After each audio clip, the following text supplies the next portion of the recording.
Assalamu alaikum. Welcome back to Mahis Vlogs. Every vlog tells a new story, but today one is extra special అండి. First of all చెప్పండి నాకు how is my little girl looks in this dress అని చెప్పేసి ఈరోజు మేము పెద్ద కాకానికి వెళ్తున్నామండి. వి visited the పెద్ద Kakani Bajibaba dargah in Guntur district. We reached earlier. My parents followed later they travelling by bus. అందుకనే మేము బైక్ మీద వెళ్తున్నాం కాబట్టి ముందుగానే మేము వెళ్ళిపోయామన్నమాట. ఎందుకంటే ఎండ వస్తుంది పాపకి అని చెప్పేసి. ఆన్ ద వేలో ఈ యూనివర్సిటీ, మా వారి యూనివర్సిటీ అండి, డిగ్రీ మా వారు ఇక్కడే చదివారు. కాసేపు అలా బయట కూర్చున్నాము.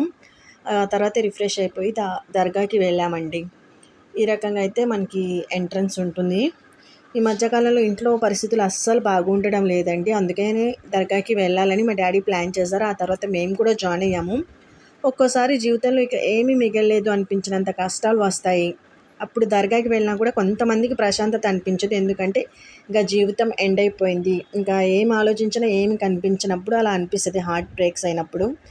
ఒక్కోసారి పడరాని కష్టాలు పడుతున్నా కూడా దేవుని సన్నిధిలో మాత్రమే ప్రశాంతత దొరుకుతుంది. ఇవి సిచ్యువేషన్స్ వేరండి, కొంతమందికి కొన్ని రకాలుగా.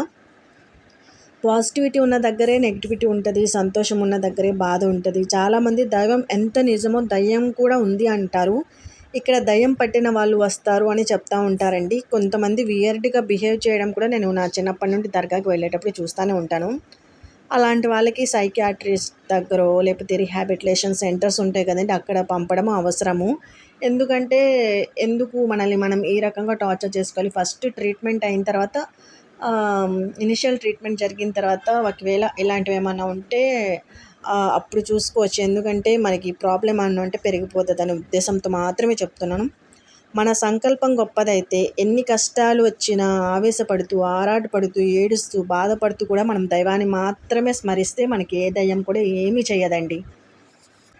అల్లా అని మేము నమ్ముతాం.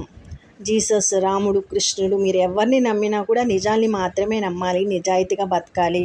నిజం అనేదే దైవం, నిజాయితీగా బతకడం అనేదే జీవితం అనేది నాకు మా నాన్నగారు నేర్పించారండి. చిన్నప్పటి నుండి మేము ఇలాగే ఉన్నాము, ఇలాగే బతుకుతాము. చేతనైతే అవకాశం వస్తే మన దగ్గర ఉంటే ఎదుటి వాటికి సహాయపడాలి, ఫ్యామిలీని బాగా చూసుకోవాలి. కష్టం వచ్చినప్పుడే కాకుండా అప్పుడప్పుడు కూడా మనం మనస్ఫూర్తిగా మాత్రం దైవాన్ని స్మరించుకోవాలి, గుర్తు చేసుకోవాలి, నమాజ్ చేయాలి, పూజ చేయాలి. ఎందుకు అలాని గుర్తు చేసుకోవాలి? మానసిక ప్రశాంతత, మంచి ఆలోచనలు, మంచి నిర్ణయాలు తీసుకోవడానికి, కష్టాలు అధిగమించడానికి.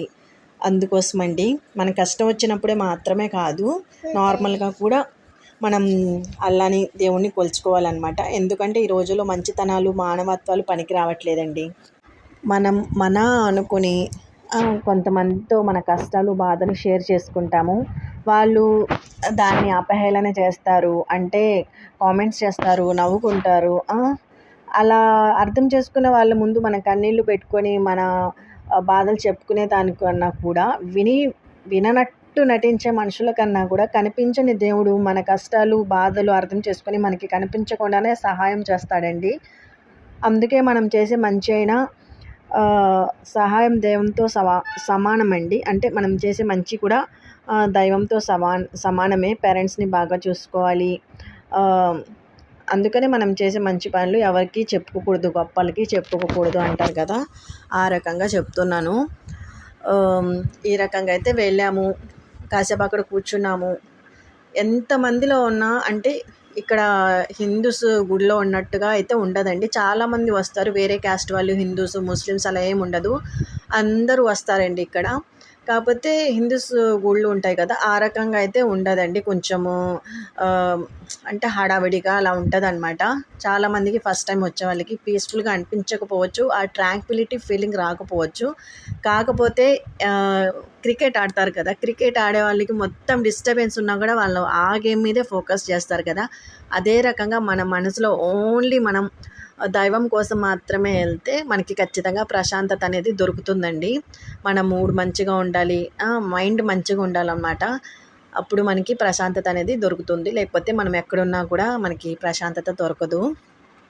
ఇంకా వెళ్ళాము, కాసేపు కూర్చున్నాము, ఇంకా భోజనాలు కూడా చేసేసాము, ఇంకా రిటర్న్ అయ్యామండి.